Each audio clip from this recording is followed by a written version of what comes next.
And I'm back again.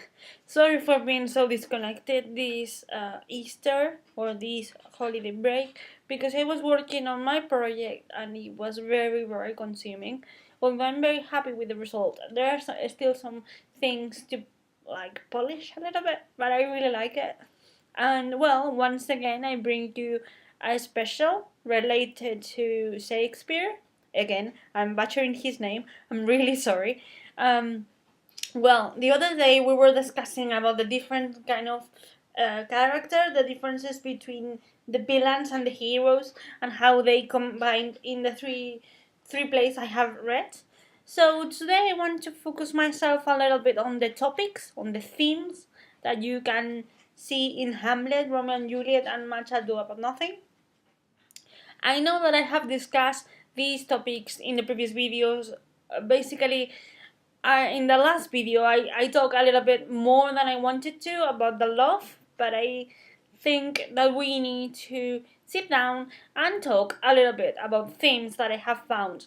Again, this is my personal opinion, and if you have found other themes that I haven't explored, please comment down below. I would love to hear what you have to say, and I don't know, we can create a bigger discussion if you participate. Having said that, I have found, let me check, 5 main topics to talk about today.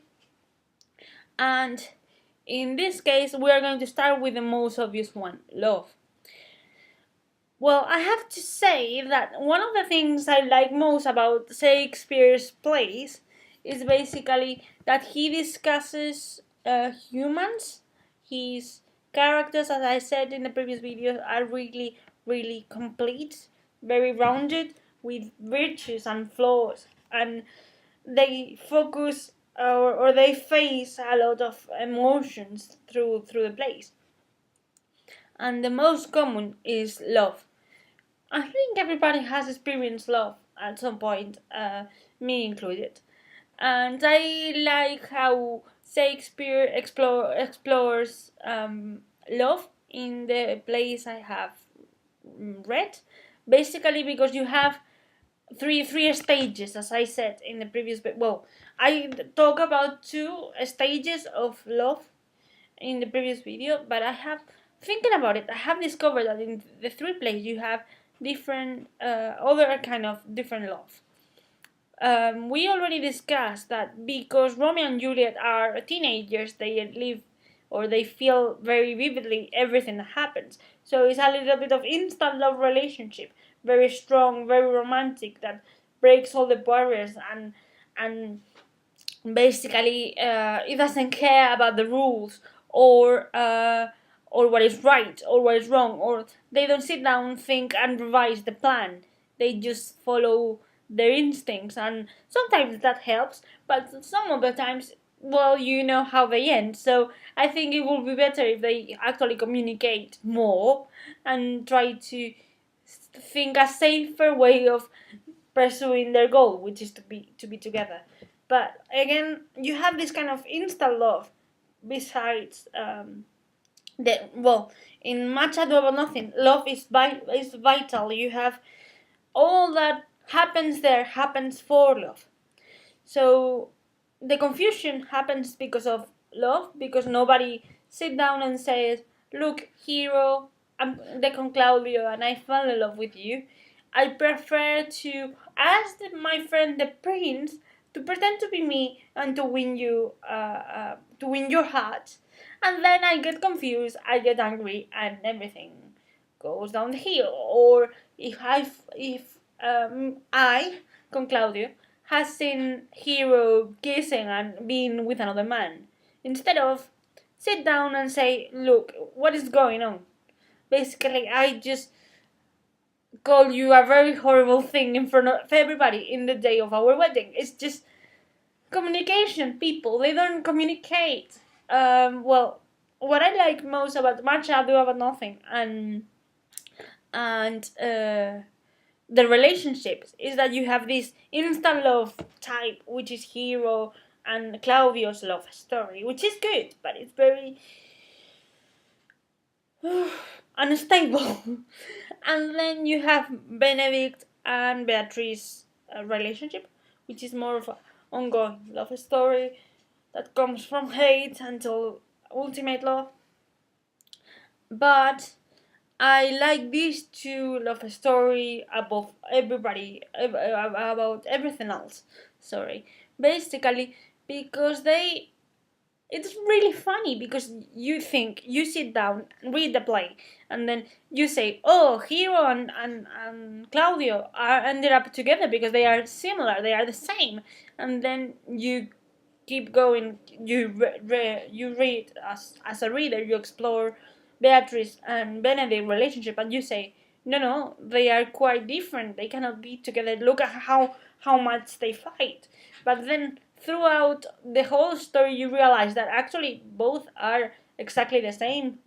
And I think that Shakespeare works normally or deals with relationship between equals. So here you have Romeo and Juliet from a very from noble houses. Both are nobles. They're not poor people and rich people in love. It's not like that. They are all from the same social position, as the same goes with Hero and Claudio, and or well, if not similar, if not the same, they are quite similar. And also Beatrice and Benedict, they belong to the same social position. In Hamlet, this situation is a little bit different. You don't see actually the love as I don't know. You don't see it happening, or not as clear as in the other cases. You mostly know about the love between Ophelia, or the attraction, let's call it like that. The attraction between Ophelia and Hamlet, because Ophelia gives his father letters that Hamlet sent to her in the previous months before his arrival. So you see his affections written in paper. But then, because of the events that happen in the play, and because Hamlet doesn't feel safe, it's very consumed by vengeance and fear, which are other topics I will talk later on. He doesn't explain that feeling besides the line, oh, here comes the fair Ophelia. I think something like that after the important monologue. Or when he finds that Ophelia has died, and he actually explodes and condemns and weeps because she is dead. But you don't actually see him professing his love, apart from that tragic scene where he is weeping over Ophelia's grave, about the fact that his actions lead her to that end. Apart from that, you don't feel like that ongoing passion between them, because Hamlet is focused more on the idea of vengeance and power and fear. Why I say this? As you can probably tell by my review, or if you read the play, or if you know about the play, Hamlet deals with the dilemma of young Prince Hamlet that has the quest of killing his uncle and also actual king of Denmark in behalf of his father, because his father was murdered by this new king, Hamlet's uncle, and therefore it's a matter of vengeance, of restoring the social justice or the justice in the kingdom. So, because we are dealing with a darker topic, love is not that important. The important thing is how to deal with vengeance and how to actually develop that vengeance act, but also deal with fear, which is not very common topic in a play, in my opinion. Fear in this case, and I will connect it with the rest of the cases, don't worry. But fear in Hamlet, fear is important because he's not living in Denmark at the moment. He just comes from Wittenberg. I think it's where he studied at the beginning of the play. So he's coming to a new court that is not the same court he remembers. So there's a new king, King Claudio, his uncle, and the person who killed King Hamlet, as I said. But this court is now revolving the new king. It's now he has his favorites being in the court and maneuvering and manipulating what is going on in that new court. So I think Hamlet has this quest to develop, but he's scared because he cannot trust anybody anymore, and also because killing someone is not something easy, right? And also you have to take into account that for him he's scared of I think the inferiority position he is now, because he is not the new king, and also he cannot trust anybody. So he's very aware that although he needs to plan the vengeance, it's very probably that he's going to be killed, because everybody is trying to either play with him and make him believe that is nonsense the things that he's saying, or actually trying to make him participate into this plot that he considers to be not very considerate with the former king.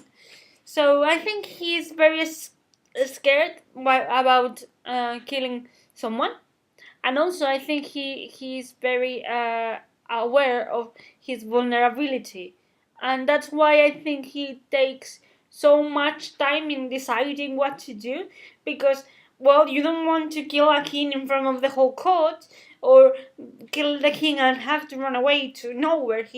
I think he needs to plan everything out, and that's why he doubts so much, because fear is like, for him, is like a corset. It's something that doesn't allow him to breathe.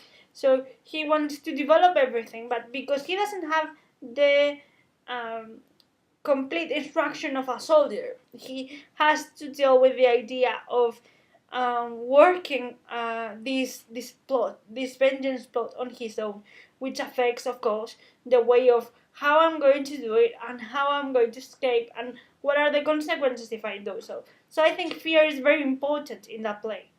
This feeling is also very present, in my opinion, in Romeo and Juliet, especially in Juliet's feelings, because she has to behave as a proper lady of the period of time. So she has to obey her parents, especially her dad, in everything they say. But when she falls in love with Romeo, the things are a little bit more complicated, because she is scared of telling them the truth that she married Romeo, and also she's scared of following their instructions, because she's asked to marry another man, and when she refuses, her father basically insults her and makes her feel miserable. So she is scared of what she did and what may happen if she reveals what she did, but also if she cannot be with Romeo, she's very scared because Romeo is being exiled. She's very scared about her near future. That's why she decided to take this liquid that makes her sleep.